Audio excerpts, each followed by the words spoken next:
Assalamu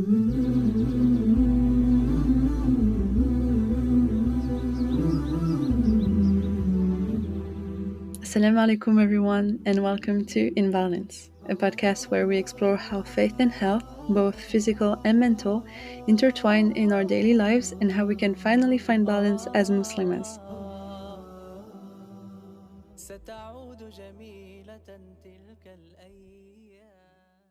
Welcome to a new episode. I hope you're all well, insha'Allah, and excited about this one, which is all about finding wellness through food. And for this, I wanted to be joined by the lovely Ashiya, who is a nutritional therapist and the founder of Tayyib Wellness. I discovered her account on Instagram, I think 3 years ago maybe, and I thought it was such a wonderful resource for Muslims looking to learn about health and wellness. And you guys might have seen that from the Quran and Sunnah inspired recipes I share on Instagram or the advice I've been giving in my YouTube videos, but I absolutely love anything related to natural and prophetic medicine and nutrition. And I actually started by studying medicine after graduating high school, which was over 10 years ago now. But although Allah chose a different path for me, I never lost interest in it. However, my relationship with food specifically wasn't always the best. I'm getting personal here, but there were times where I saw it as a way to momentarily escape from my problems and to comfort me, and not so much to nourish and take care of my body. And I also always associated the things I loved, namely chocolate and pastries, with guilt and me being curvy, so not really in the right place to enjoy them. But I would say my health journey started in 2018 when I moved to Copenhagen for my studies. It was the first time I was living home, my family, and I thought it would be a good opportunity for me to learn to cook healthy but still fun and delicious meals on a tight budget. And I was also surrounded by a few friends who truly loved fitness, yet knew how to indulge from time to time, and that was new to me. They were so balanced in the actual definition of balance that it really inspired me to give it a shot.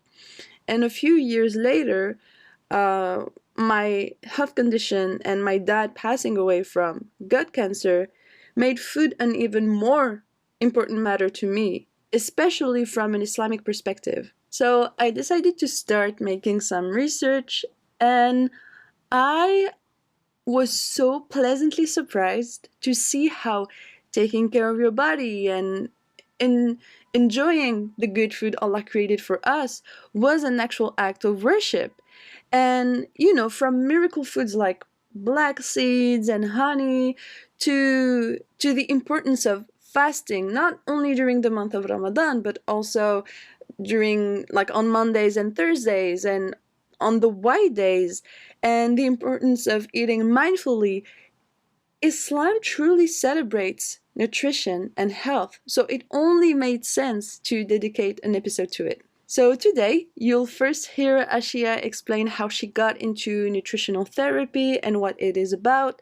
Then we share our health journeys and the impact it had on our faith, the importance of discipline, but still being kind to yourself when setting new habits, and finally, some tips to build yourself a balanced eating routine.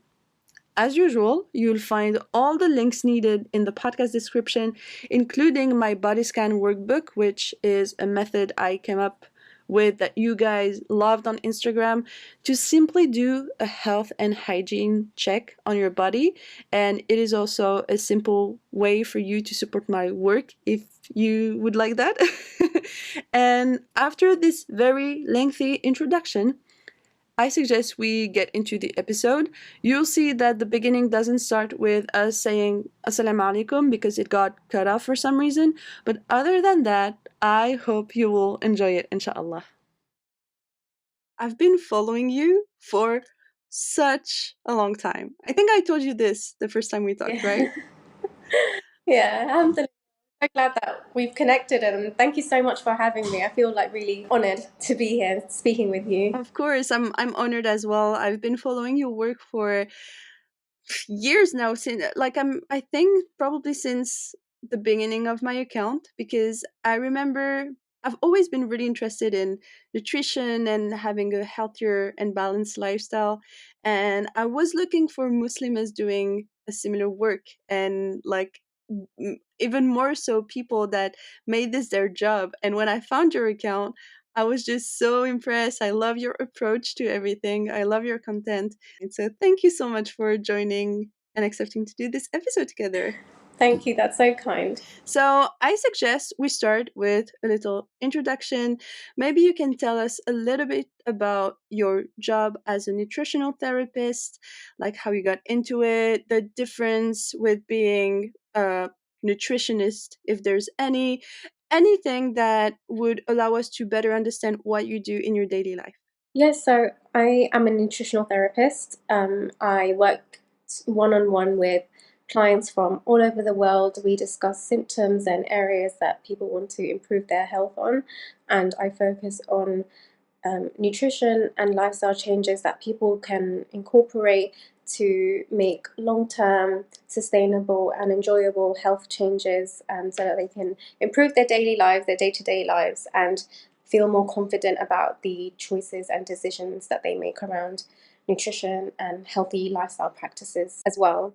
Um, so I graduated.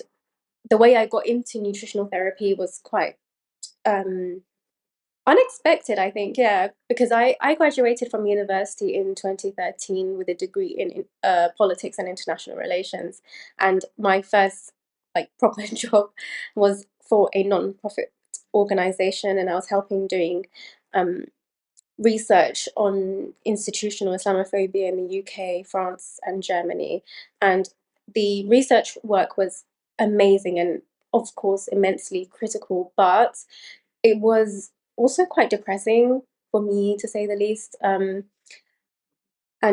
I have always been interested in wellness and health. And so I just decided to make a switch and do something that was perhaps a little more positive. And I wanted to work with people more directly in improving their lives. I think that's something that I definitely always wanted to do, to work more closely with people to help people, you know.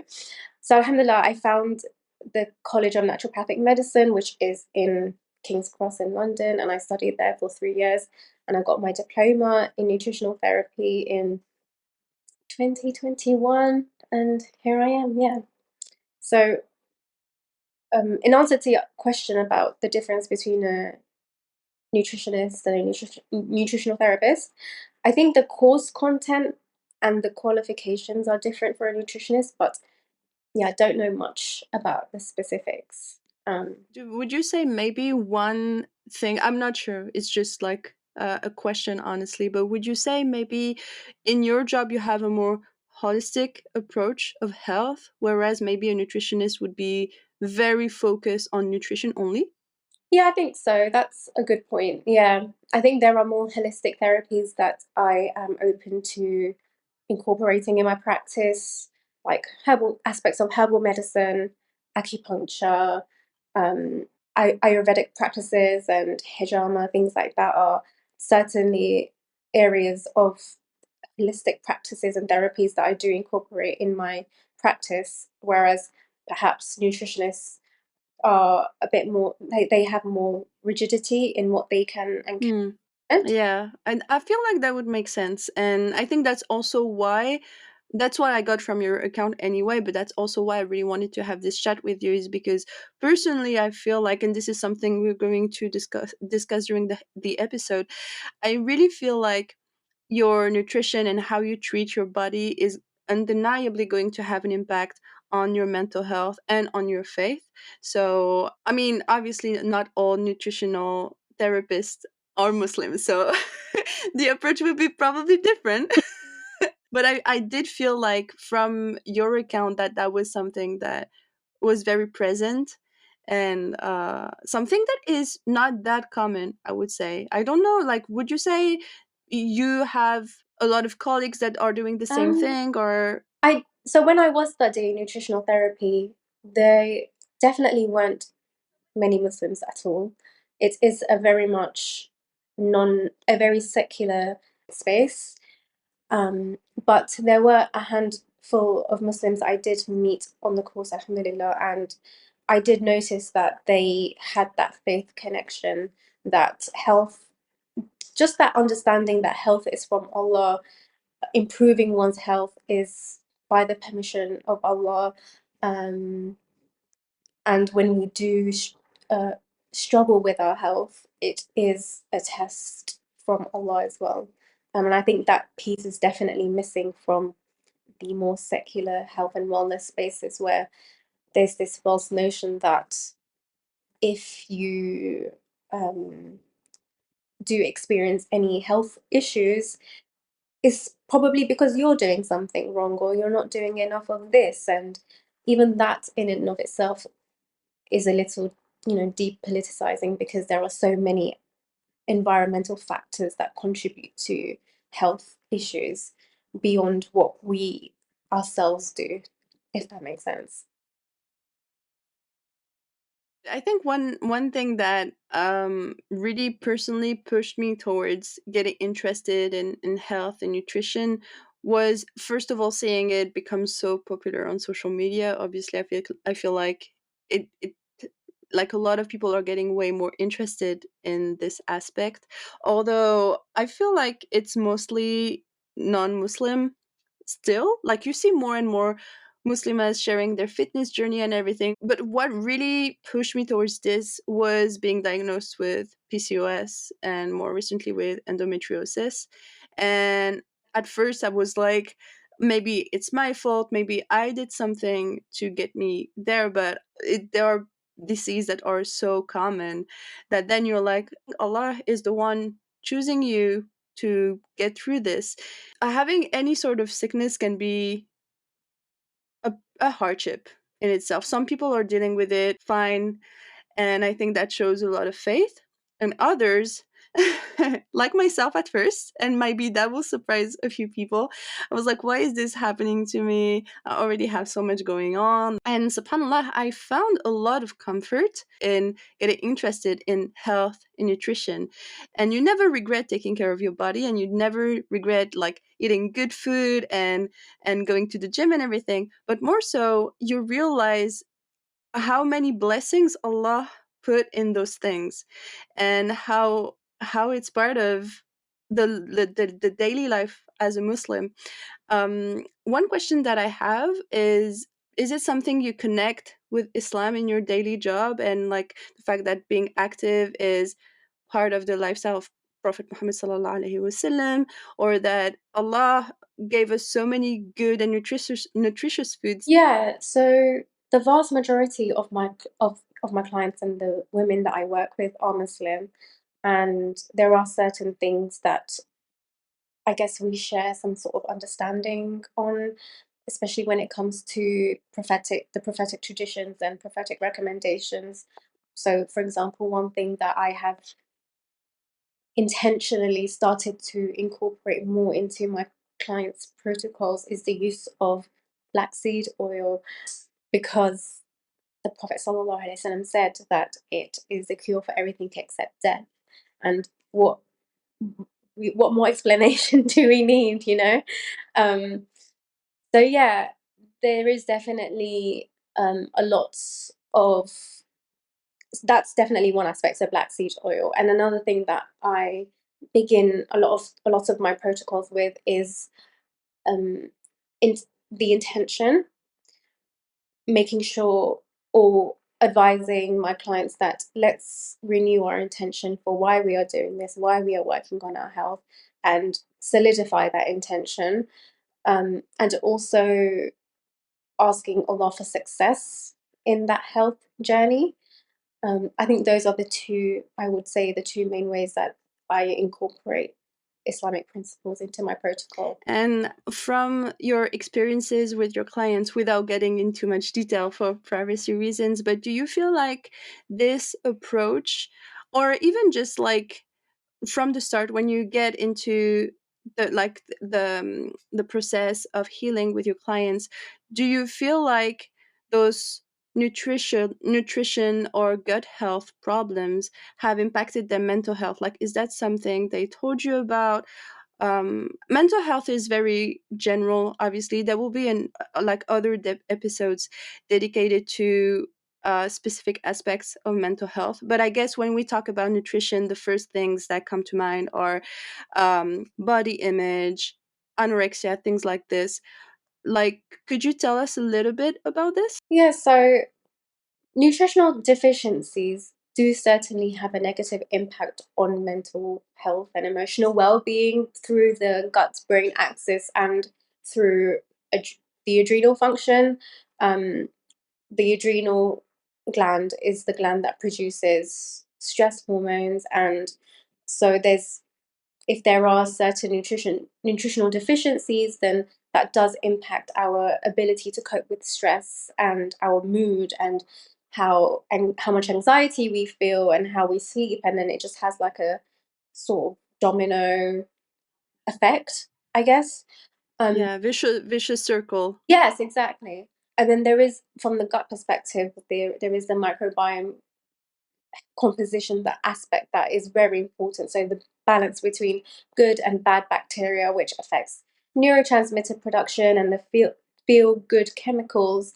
This is a huge area of research that I am not fully versed on, but I am working on a gut health course, and it is something that I am researching more deeply. Um, but yes, there is a deep connection with how we feel, our nutrient status, our mineral status, our blood sugar balance, our hormonal imbalances.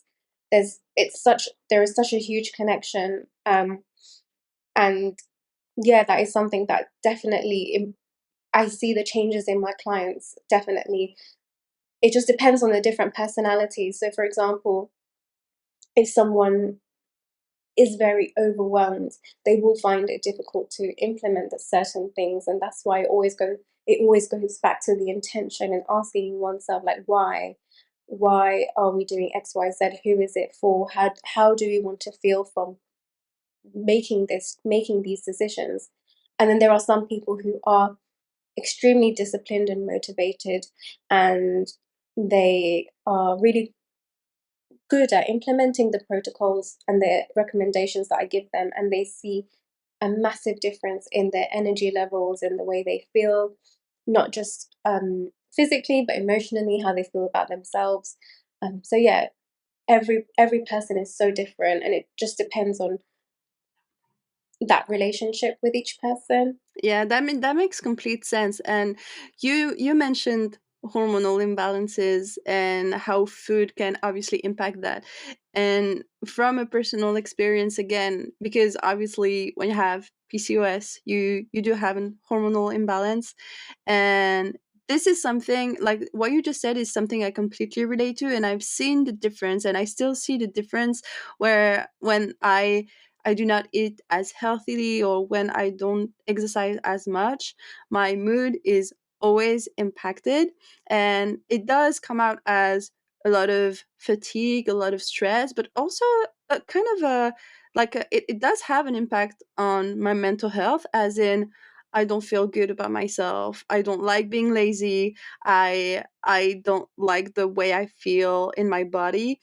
And subhanallah, those things are not something you should feel as a Muslim, because we like that's the one thing we first talked about when we got to do our first chat together, was that your body is an amanah from Allah, and it is so precious. But that is something that it took me so long to realize, because that's not really talked about, right? Like, a lot of people do not realize that your body is a gift that you need to take care of. And one thing that I remember you saying the first time we talked, and that really that I really kept in mind and kind of helped me afterwards in my nutrition journey was that you said supplements are great, and you mentioned them again. Like there are things that are good for your health and that you you need, but then Allah has designed certain foods in a way that cannot be replaced and copied. Just like, for example, black seed oil or black seeds in general. And I love how when you talk about all of this, you have this huge puzzle of like faith and like so like your heart and then your gut and then your brain and everything comes together and you're like, okay, this is the approach that I should have. I love that ultimately when we say that Islam is a religion that is about balance and is about being right in the middle, it applies to everything, including that aspect. Yeah, no, definitely. To be honest, it took me a very long time to get to that approach as well. Like earlier, when you asked me whether I had dealt with some health issue myself to get to nutritional therapy, for me, it was the complete opposite. I was always interested in health and I always took steps to take care of my health.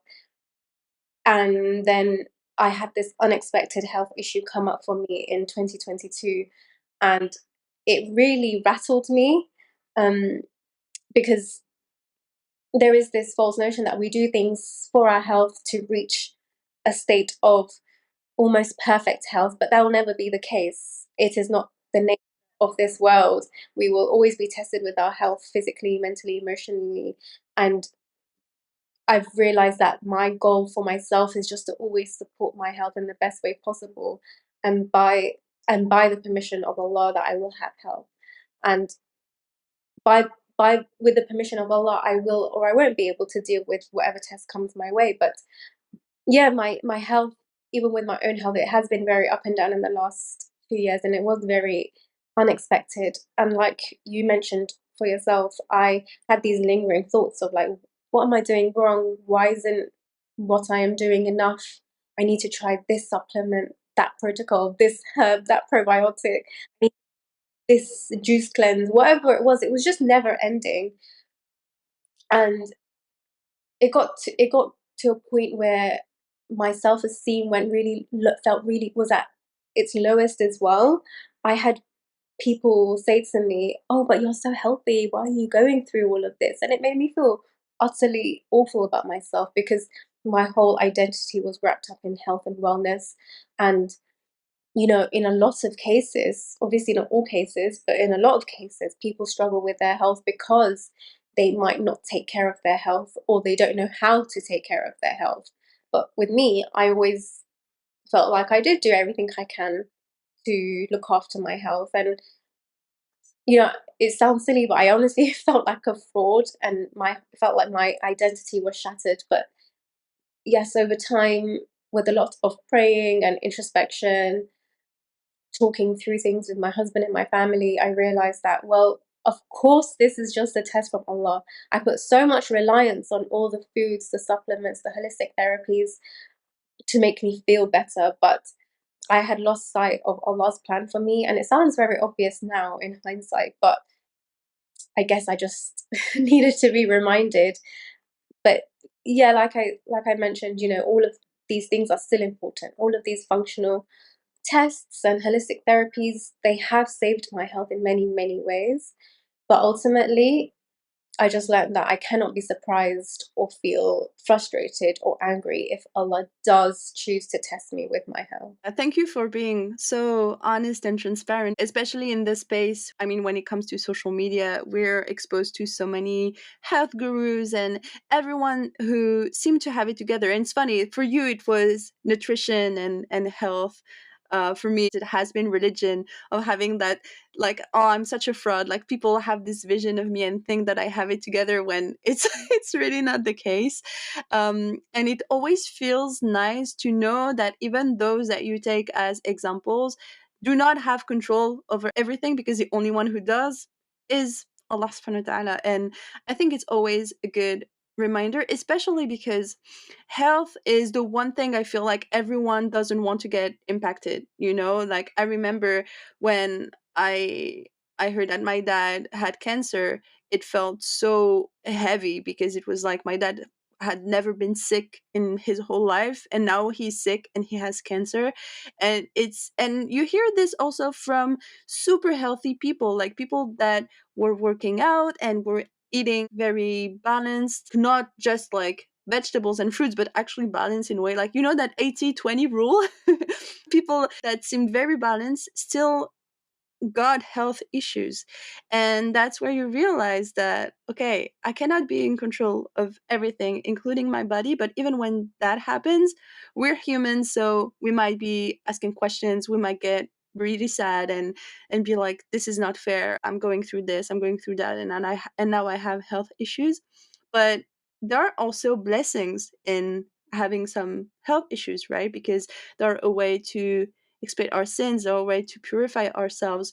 And especially actually when it comes to gut health, subhanallah, people who die from gut issues, obviously we pray everyone here doesn't face that, obviously, but if you die from a gut health issue, you will be considered as a martyr and going to Jannah. And I love how when you think about this, it's like, because your gut and your heart and your mind are so, or in your brain are so connected, then Allah is going to be fair, and He knows how having a gut condition can be really hard to go through. So um, I love that this conversation is allowing us to see that, generally speaking, that's something I always say, is that Islam is not just a religion, it's a way of life. And you see that through this approach of nutrition, with your body being a responsibility, your health being something that Allah entrusted us with.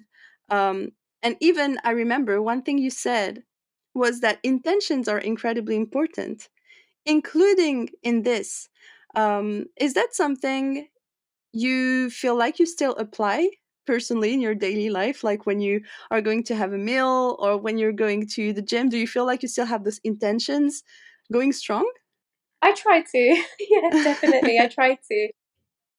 Hard to forget to make those intentions and do, but it is important to remind yourself of those intentions. Yeah, I definitely think that it makes a huge difference on why we are doing X, Y, Z, and our motivations, our discipline in doing all these different things for our health. When we have a clear intention, we are doing things mindfully, eating mindfully, sleeping mindfully, exercising mindfully. Um, yeah, it definitely impacts how we feel spiritually and physically on a day to day. Yeah, and subhanallah, when you look at it, um, it does imply a lot of discipline. But generally speaking, Islam is a religion of discipline. I mean, I feel like everyone would agree with this. It requires a lot of self control, but it is for our own good. When we live in Western countries, sometimes it's easy to forget that and feel like, oh, my life would be so much easier if I could just indulge in this and that. But then when you really think about it, things like alcohol, for example, are objectively not good for your health, and it requires the discipline not to get into this. And I think this is something people might struggle with, like the discipline aspect of it all. But from an Islamic perspective, Allah does reward small steps as well. A health journey can be pretty bumpy, and because it requires that discipline, sometimes it feels like going too slow. I know, for example, in my case with PCOS, I gained weight, and because I had always struggled with my body image already, struggling to lose that weight felt so, like, it was hard. But then I started to tell myself, hey, just it's okay to take it slow, even from an Islamic perspective. Is that an advice that you give your clients as well? Yeah, definitely. I for the clients that might struggle with consistency and discipline, I recommend that they focus on one thing every week instead of trying to do all the different things at the same time, which can be, of course, be overwhelming for a lot of people. So, for example, if you struggle with eating breakfast, eating a proper balanced breakfast in the morning, Start with a small snack like yogurt and some fruit or a protein smoothie, just something simple that you can easily put together. And just do that one thing consistently for an entire week or an entire month. And then you can introduce something new. And slowly, slowly, you build positive changes in your nutrition and lifestyle over time in a sustainable and enjoyable way. Um, and I think I mentioned this earlier as well, but I just want to reiterate that it's really useful when you ask yourself why. Why do you want to improve your health? In what ways do you want to feel better? In an ideal state of health, how would you feel physically? And how would you want to feel physically, externally, and emotionally and internally? And when you understand your why, it puts things it puts things in a lot of perspective, and it aids you in being consistent and disciplined, and not restrictive, because I don't think restriction is sustainable either. But discipline and consistent. Like I think there's a hadith on the small but consistent habits, and yes, that's something that I definitely encourage in my practice. Yeah, I did try to find the hadith because I remembered you mentioning it the first time. So I have it here. I'm gonna read it Oh, so everyone can find it afterwards and keep it in mind. But this hadith was narrated by Aisha radiallahu anha. And she said that Prophet Muhammad sallallahu alaihi wasallam said, "Do good deeds properly, sincerely, and moderately, and know that your deeds will not make you enter paradise, and that the most beloved deed to Allah is the most regular and constant, even though it were little." And this is a Sahih al Bukhari. And I didn't know this hadith. You were the one that made me discover this. And I, I I mean, every day I say Alhamdulillah for being Muslim and making these little discoveries that bring you so much comfort, especially in a world that makes it a point to, trash Islam and make it look like it's nothing but pain and hate and violence. When you see this, I made a video about this on my French TikTok, and I was saying all the books about personal development and all the coaches that are going to talk about personal development, I'm not sure you need them when you make research in Islam and you get into the Sunnah and the study of the Quran. You realize all the lessons and all the things that are given to us to take care of ourselves and live a mindful life. Subhanallah. absolutely. And if you imagine that you are taking steps for your health for the sake of that act is rewardable. How amazing is that? That is beautiful. That shows like one thing that really motivated me to start the page was that I was always kind of saddened by the fact people are like have a difficult relationship with Allah because they see him more as a punisher and someone you should fear, because other if you don't obey him you're going to hell. And like my relationship with Allah is that I love him, so I don't want to disappoint him. And I know that most of his qualities are about how much he loves us and how much he loves us, like he wants us to take care of ourselves and do things for his sake, but not only because he's our creator. Objectively speaking, he doesn't need us. We're doing this for ourselves because we need that. It's like praying, we are doing it and asked to do it because we need it. And I love that when you have those intentions, he's like, I don't need that, but because you thought of me, I'm going to reward you for it. Subhanallah, that's beautiful. You mentioned when you start to implement a new habit, it might be difficult, might like you need discipline. So it's okay to take it step by step.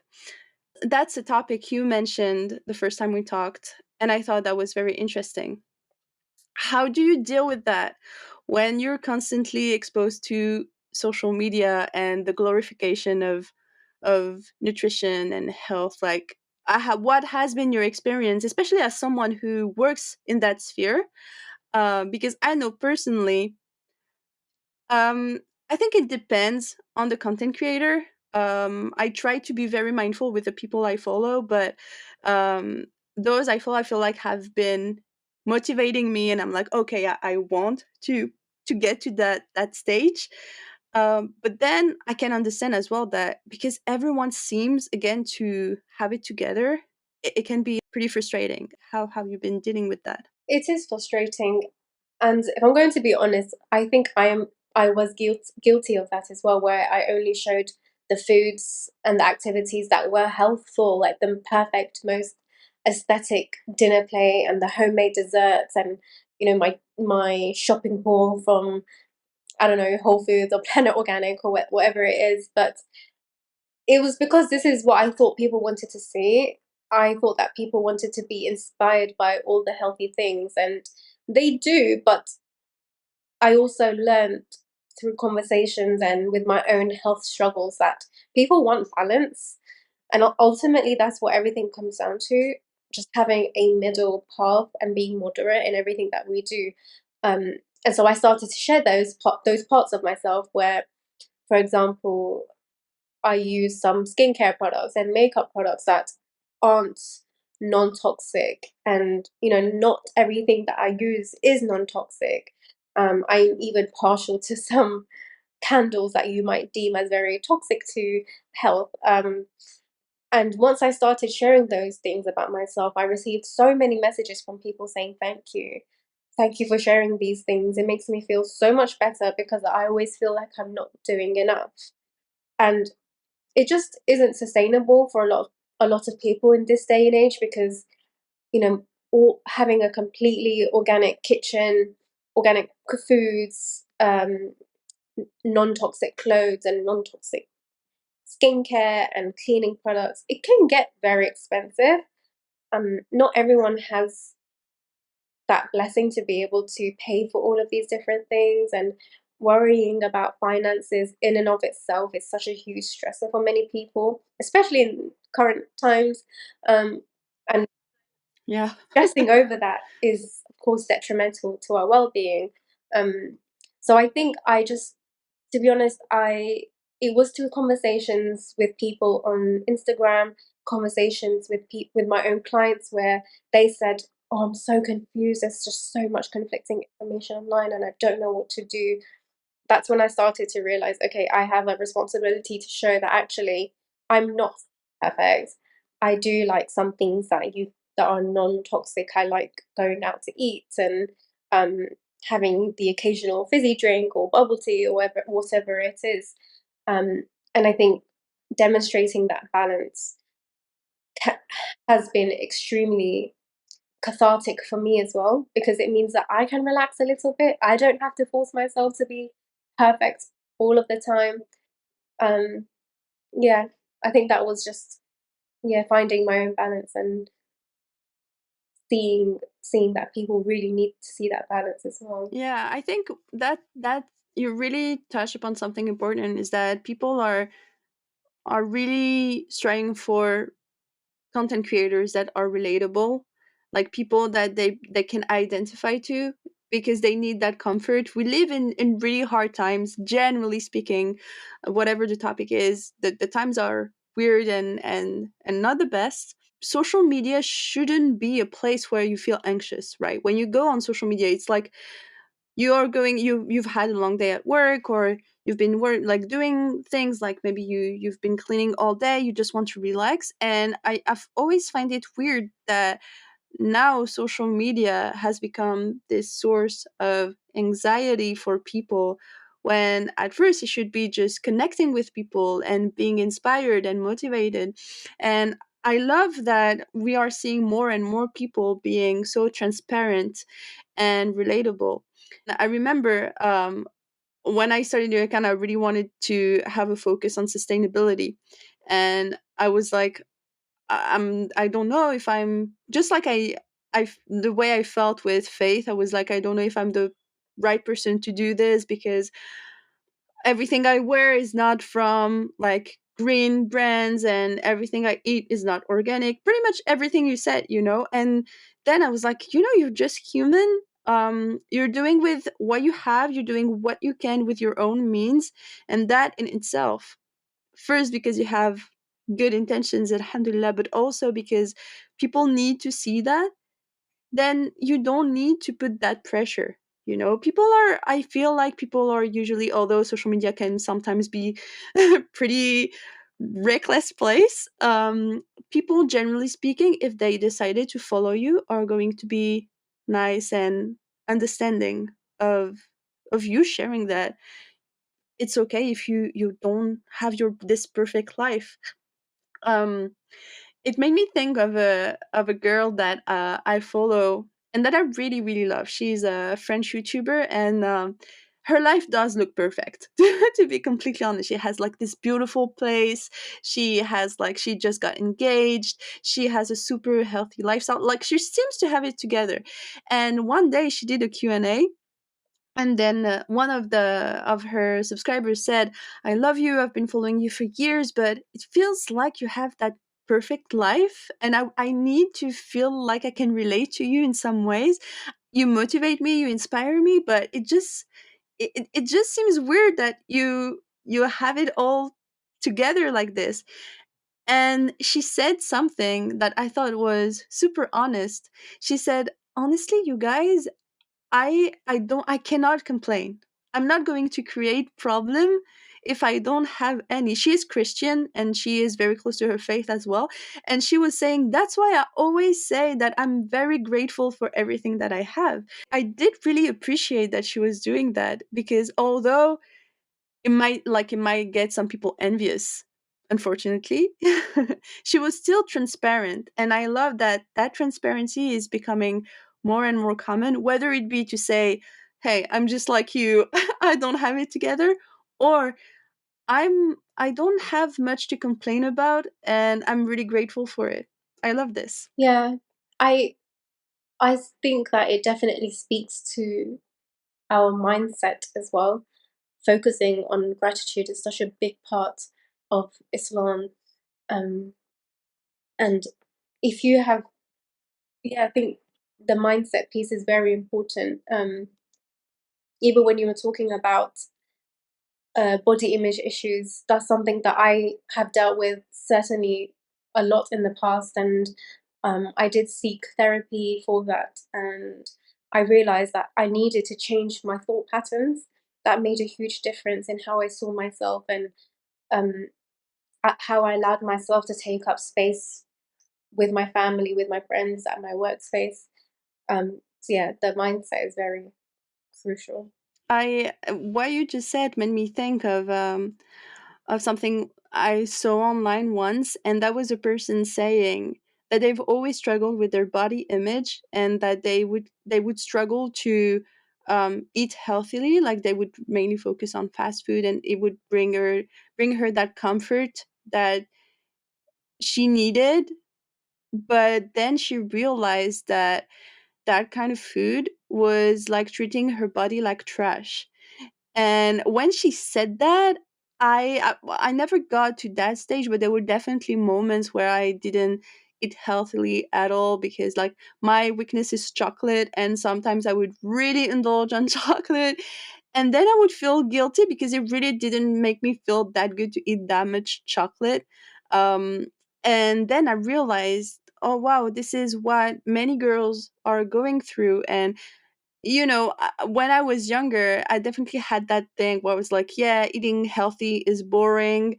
You just have to eat like plain vegetables, and it's just not fun. And then like the more I started to get interested in this, the more I realized that you can have so much fun with vegetables and nutritious foods, and you generally see the difference on your mental health. Like the day I started to eat healthily and have fun with the way I was cooking vegetables and everything, or just having like a more balanced plate in general, like getting to know the importance of protein and things like this, I realized, wow, I feel so much better in my body. And although I had gained weight from PCOS, I felt so much more at peace this way than when I had less weight, but still didn't like my body, subhanallah. And I think this is one thing that in Muslim cultures in general, I wouldn't say the food is super healthy. Like there's a lot of fried foods, there's a lot of, and it's hard because you're like, I love those foods, and how do I find balance? But honestly, there's so many ways to cook healthily without breaking your bank, because as you said, it can be pretty expensive if you want to focus on organic foods and all the things that make your life cleaner. But there's there's so many other ways to find balance and take care of yourself, so you are taking care of your health, you are taking care of your mind, and you're taking care of your faith, because as we said, this is all a circle. I feel like I'm hoping from this episode that everyone sees the link between those three aspects, because it honestly became, as you said, like you went through the same journey, but once you realize that, it it just really shapes the way you approach your health and how you want to take care of it. Another thing that I always think about is how when I was younger, I used to avoid going to the doctors. I was like, no, I don't need it, I don't need it, I don't need it. And now when I feel like something is a little bit questionable or I'm not sure about, I'm like, hey, you have a duty to take care of your body and your health. So this person is qualified, and her job or his job is to give you the keys to heal. So why are you not seeing him? And that really changed my perspective on health. Hey, we're getting towards the end of this episode. I want to know what steps or techniques or like just general tips you would recommend to someone trying to have a more balanced and holistic approach to food. What would be like your main tips? Definitely look to people that you align with in terms of your values and see what's what they can recommend, and take a handful of things that make sense to you and you feel like you can truly implement in a sustainable and enjoyable way, and start with those things. And I guess it's a difficult question because I think it depends on what that person is dealing with. Um, but I think, yeah, taking things very slowly, understanding how certain things affect the mind and the body, when we educate ourselves and understand the effects of certain things, it's so much easier to implement them as long term habits as opposed to just doing something for a short period of time to, for an event or just to clear your skin. But these changes have like lifelong positive effects. And so it comes down to, the wellness world will throw so many things at you. Buy this, buy that. It's a very consumer driven industry. Yeah. And so I have found that there are a few fundamental things that we can focus on, and that would be the basis to start with. So for example, I like looking I like looking at food. Food is the main thing that we can all um, change, because essentially all how our cells use and create energies based on the raw materials that we give the body, so the vitamins, the minerals, the proteins, things like that. So if those things are present in most of your meals, then you're good. So we're thinking about animal based proteins, bioavailable proteins, a variety of animal based proteins like eggs, chicken, beef, lamb, seafood, shellfish. A variety of proteins is very important. The second thing that I would look out for on my plate would be digestive hydrates. So things like rice, potatoes, fruits, honey, sourdough bread. These are the sorts of carbohydrates that are easy for our body to digest and usable for energy production. And the last thing that is important on a plate is some fiber, not too much, but not too little. So things like well cooked vegetables, um, antioxidants that come in fiber, um, beans, chickpeas, lentils. I think these are the fundamentals that people can start focusing on and building upon thereafter. I hope that answers your question. Yeah, definitely. I One thing you mentioned was really educating ourselves, because that's something you don't really learn at school. Like, it's funny, sometimes you don't learn at school the things you need in your adult life. I would have loved at school to know, all the all the things that constitute our foods and what is the best way to build your plate. And this is something that we need to educate ourselves on. And I know that's a process that I've been on. As soon as I realized that actually there isn't a cure to endometriosis, and I needed to find a way to deal with my symptoms in my daily life. And then when I started researching how to deal with PCOS and endometriosis, I realized that the core of all of this was inflammation, and trying to find food that would allow, first of all, to re-equilibrate your hormonal imbalance, but also decrease the inflammation that is going on.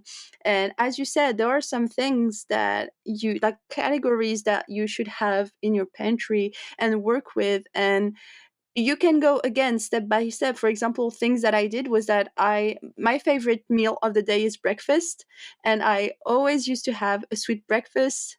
Obviously, as a lot of people in at least in France, I'm not sure it's everywhere the same in Europe, but I would say most European countries usually have sweet breakfast. And for me, at first, it was really weird to make that change to have a savory breakfast. And then I was like, what are the things that I like that I can implement in that savory breakfast category? And I started to do eggs, which is a good source of protein. I started to have spinach, which is a good source of fiber. And these things are now staple. I always have them every week in my fridge. And I know that if you have certain food that you are your essentials, then it already makes it easier. One thing that I we didn't mention is that well, we mentioned it quickly, but it goes with everything, including like a tip that you can implement in your daily life is to also look at the etiquette of eating in Islam. Obviously, again, Islam frames everything, and when you take a look at the way Prophet Muhammad sallallahu alaihi wasallam used to eat, the food that are mentioned in the Quran and everything, these are also things that you can use to balance your lifestyle and your nutrition in your daily life. So I just thought I would mention it. But let's get into the question. The first question was, is it healthy to eat in small quantities rather than 3 meals throughout the day?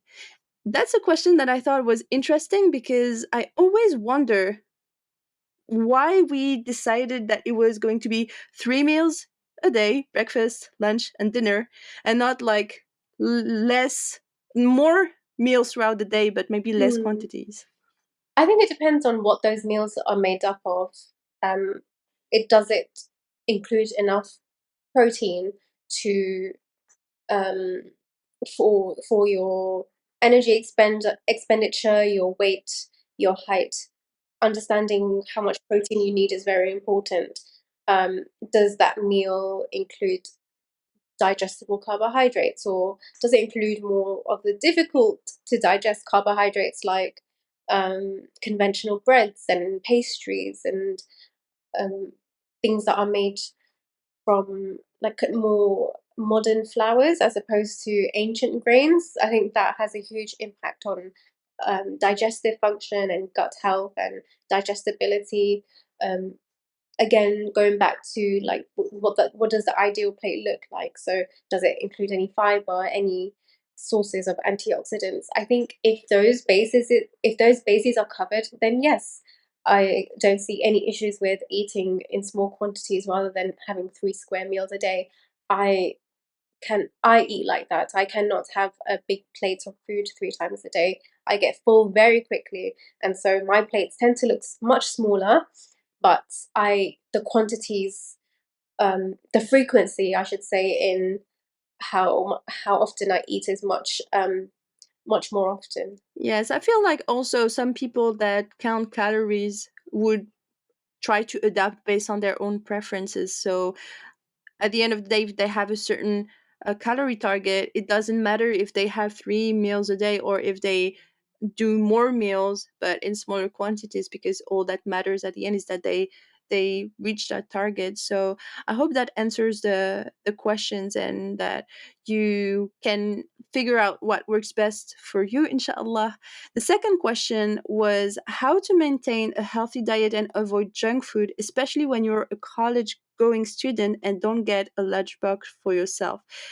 This is something also I try to remember how it felt for me as a student, and I would honestly say that I did not eat healthily at all, especially at lunchtime. I don't know about you. So when I was thinking, my answer was to prepare foods at home as often as you can. And I know it is easier said than done, but I remember being a student and I wasn't living at home, and alhamdulillah, I managed to cook a lot of meals at home. And one of the main motivations for doing that was because I dealt with a lot of hormonal acne in my teens and early 20s, and cooking foods at home, having some vegetables on a daily basis, even if it was just a small amount, it made such a huge difference to my skin. That my skin, it was a very vanity driven motivation, but that is definitely something that helps me a lot. So I know it depends on the person's living situation, but if you do have space to make home cooked, nourishing foods, for me, that would be the absolute priority. You can even make it like an enjoyable thing by attending cooking classes, and making a whole event out of it with your family or your friends and just learning. I think cooking at home is such an important skill.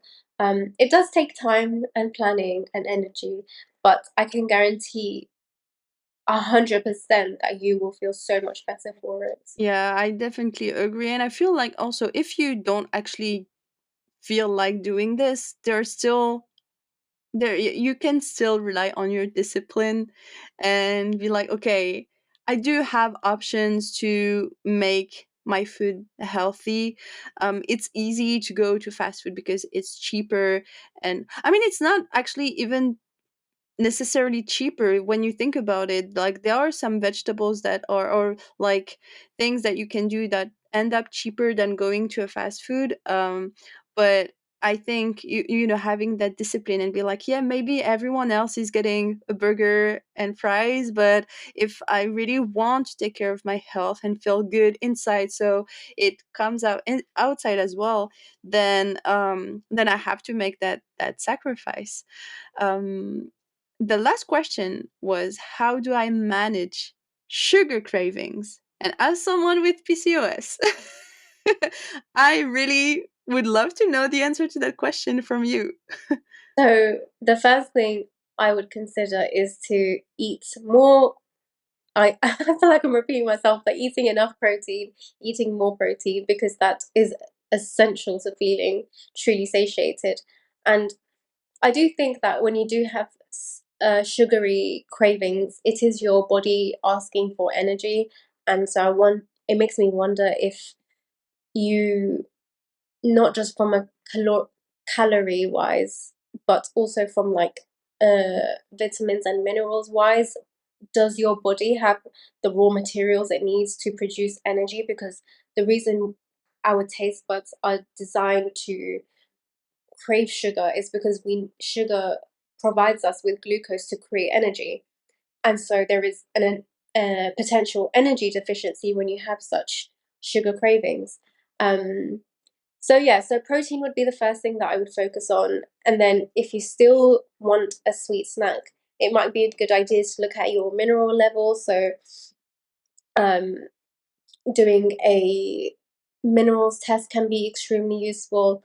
I have started looking at HTMA tests. So this is a hair tissue mineral analysis test where you send a sample of your hair and the lab tests your mineral levels. And having having sufficient minerals, balanced minerals, hugely impacts so many areas of our life, from our ability to deal with stress, our thyroid hormones, our um, feeling feeling anxious, worried, feeling cold, these intense food cravings, irritability.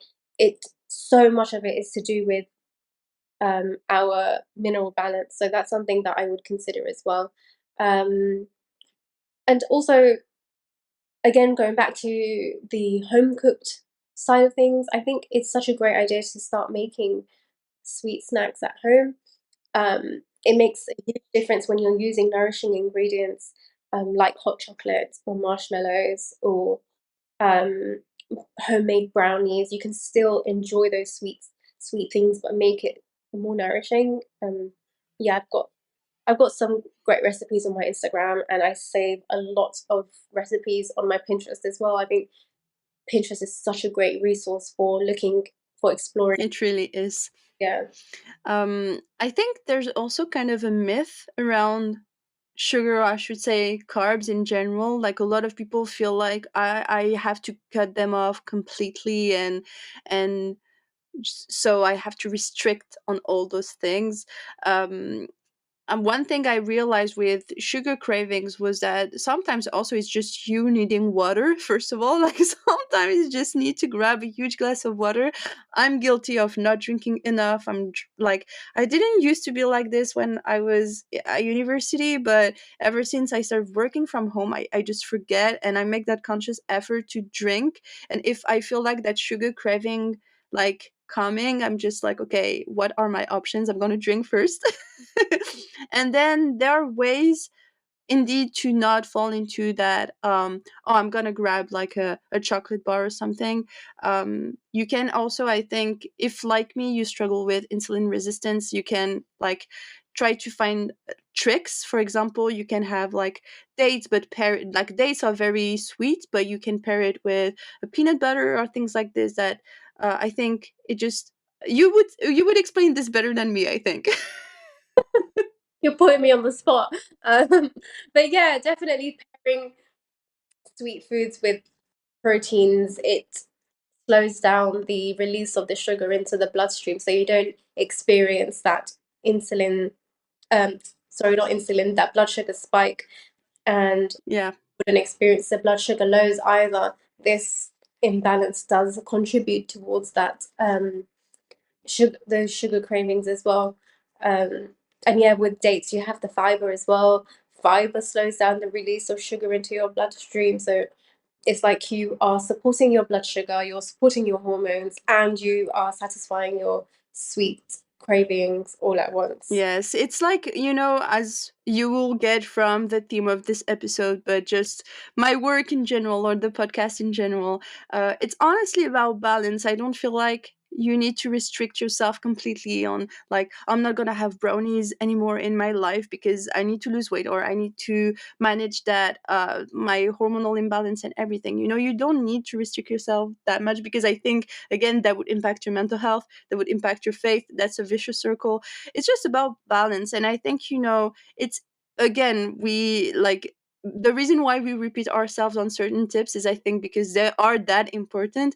But it's okay to go slowly and to be kind with yourself, because God knows that implementing a new habit is hard, but losing one is very easy.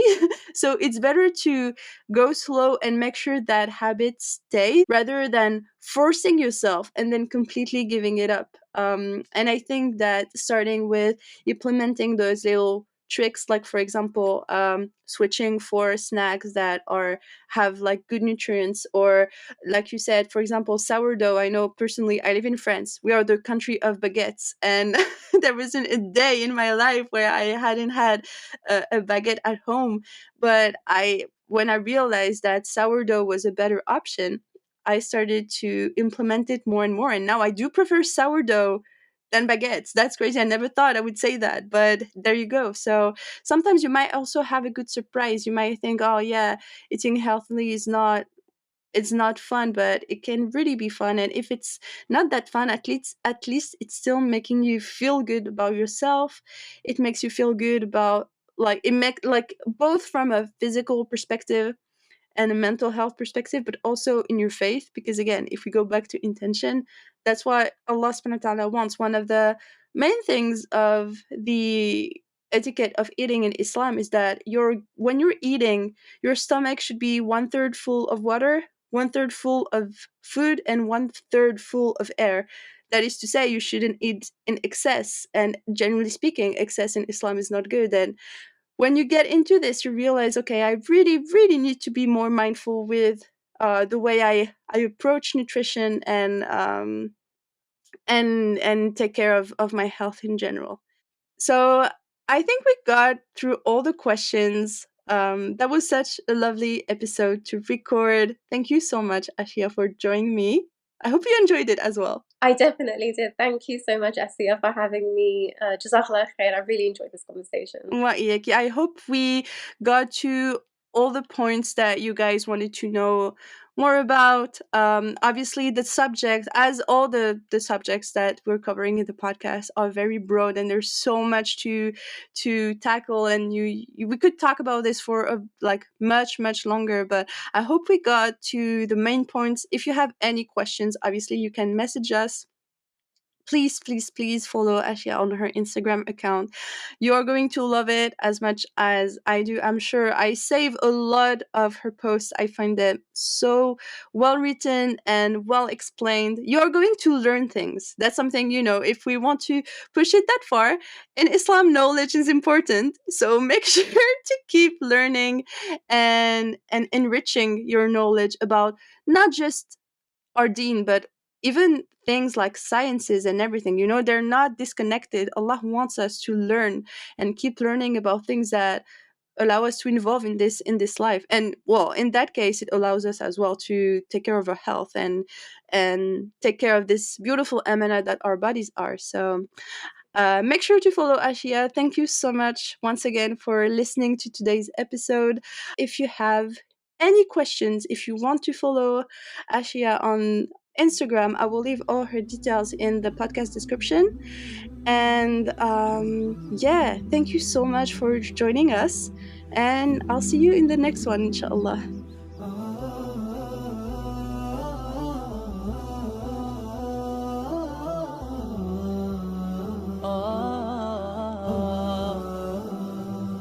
ستعود جميلة تلك الأيام، نملأها حبا عطفا وأمان، وتعود الأرض لحالها لجمالها،